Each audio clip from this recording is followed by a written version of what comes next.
देखिए, जयराम ठाकुर जी एक flop director है।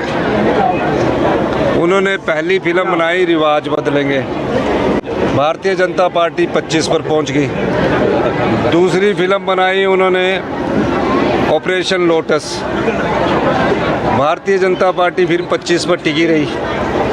तीसरी फिल्म बनाई उन्होंने कंगना मंडी के अंगना, अब उसकी शूटिंग की डेट उन्होंने फिक्स की हुई है, बेचारी हर जगह जा रहे हैं और हमारे को बोल रहे हैं कि फ़िल्म फिर 15 महीने में हमारी फिल्म ब्लॉकबस्टर हुई है।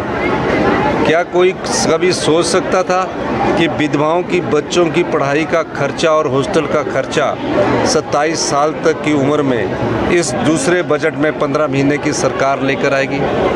क्या कभी कोई सोच सकता था जिन बच्चों की माता नहीं है, पिता नहीं है, उन बच्चों की पालन पोषण का खर्चा कानून के द्वारा 27 साल तक सरकार लेके आ रहेगी?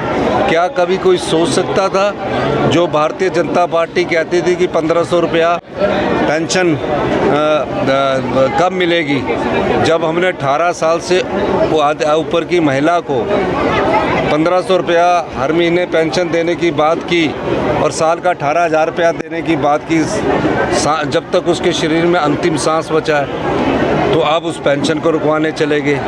क्या कोई कभी सोच सकता था कि 70 साल से ऊपर के बुजुर्गों को 25 लाख रुपए तक का मुफ्त इलाज की सुविधा हिमाचल प्रदेश की 15 महीने की सरकार देगी?